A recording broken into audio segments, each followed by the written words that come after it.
Perkenalkan, kami dari kelompok 4. Izin untuk memperkenalkan diri kami. Saya Aisyah Komaria dengan NIM akhir 1185. Lalu rekan saya. Perkenalkan, nama saya Madi Wirasena dengan NIM akhir 1264. Perkenalkan, nama saya Dona Amelia dengan NIM akhir 1179. Dan nama saya Iwayan Budayasa dengan NIM akhir 1289. Di sini saya akan menjelaskan materi yang pertama, yaitu penawaran. Penawaran adalah jumlah barang atau jasa yang tersedia di pasar yang siap dijual oleh produsen pada berbagai tingkat harga. Nah, semakin tinggi harga barang, biasanya produsen cenderung menawarkan lebih banyak karena potensi keuntungan yang lebih besar. Namun, jika harga turun, produsen mungkin akan mengurangi penawarannya karena keuntungan yang berkurang.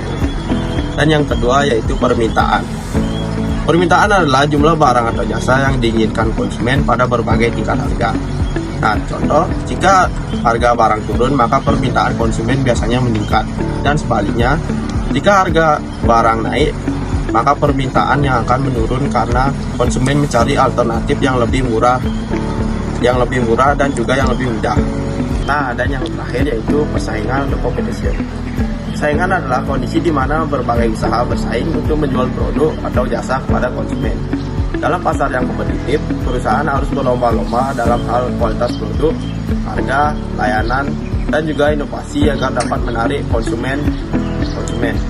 Nah, persaingan ini seperti contoh yaitu yang pertama, persaingan harga, di mana perusahaan bersaing dengan menurunkan harga, dan yang kedua, persaingan diferensiasi, di mana perusahaan menawarkan produk unik atau berkualitas tinggi yang beda dari pesaing. Dan yang ketiga yaitu persaingan dalam teknologi, di mana perusahaan menggunakan teknologi atau inovasi untuk memenangkan pasar. Nah, dan yang selanjutnya yaitu rintangan atau barriers. Rintangan adalah hambatan yang dihadapi perusahaan atau individu dalam memasuki suatu pasar atau mengembangkan bisnisnya. Nah, rintangan ini bisa berupa seperti regulasi atau birokrasi, seperti perizinan yang rumit, dan yang kedua modal awal yang besar, dan yang ketiga akses teknologi atau sumber daya, dan yang terakhir yaitu pangsa pasar yang dikuasai oleh perusahaan yang besar. Nah, sehingga sulit bagi pendatang baru untuk mendapatkan pelanggan.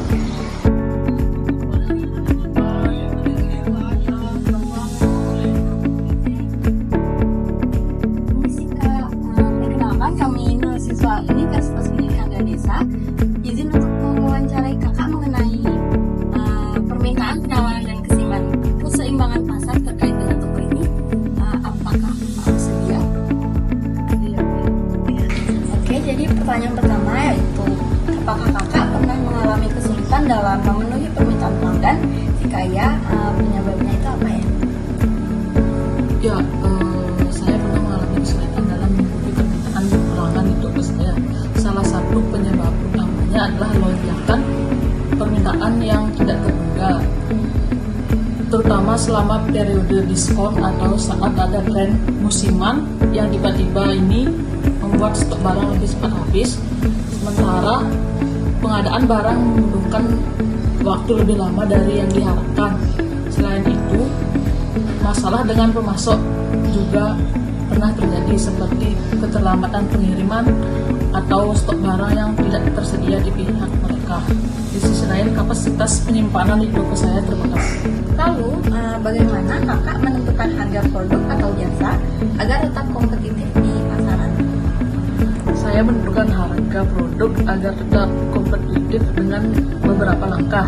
Pertama, saya selalu melakukan riset harga pasar, melihat harga produk serupa di toko pesaing, baik online maupun di toko fisik.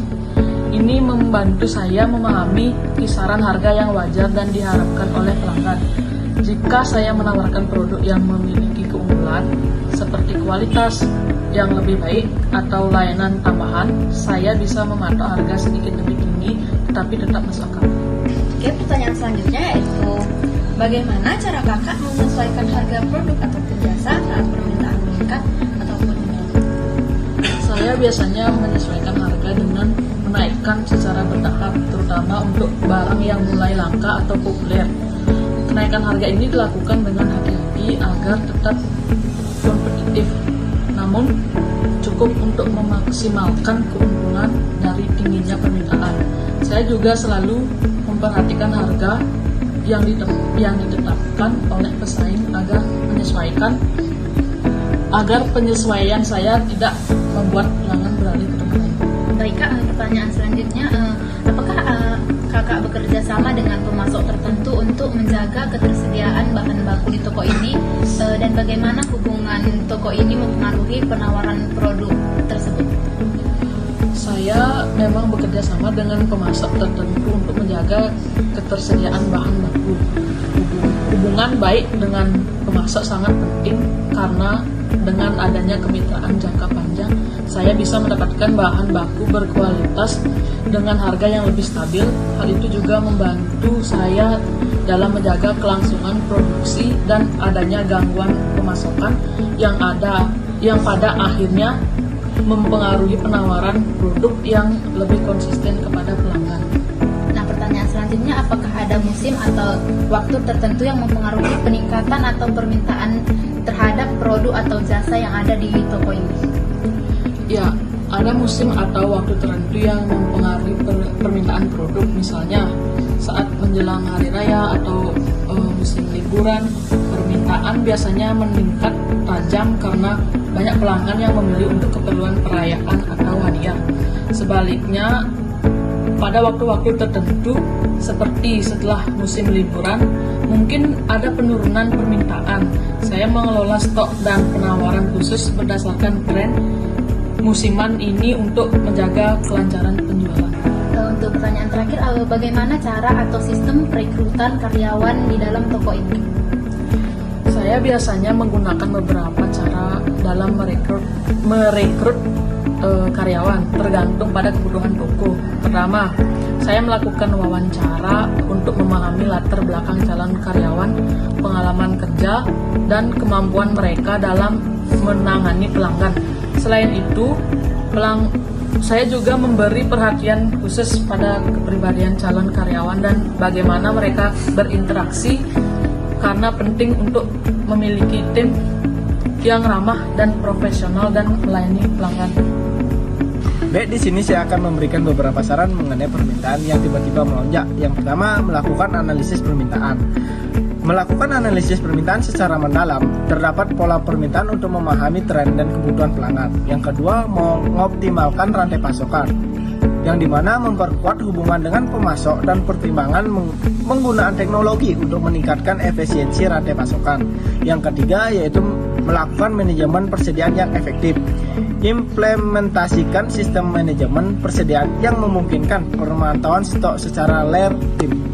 Baik, sebagai kesimpulan, toko ini menjaga ketersediaan bahan baku melalui hubungan baik dengan pemasok, menyesuaikan stok dan strategi penjualan sesuai dengan tren musiman, serta merekrut karyawan yang ramah dan profesional dalam menetapkan harga. Ia juga fleksibel, mempertimbangkan tren pasar, biaya operasional, dan target pelanggan sambil memaksimalkan keuntungan dengan penyesuaian harga serta promosi yang strategis.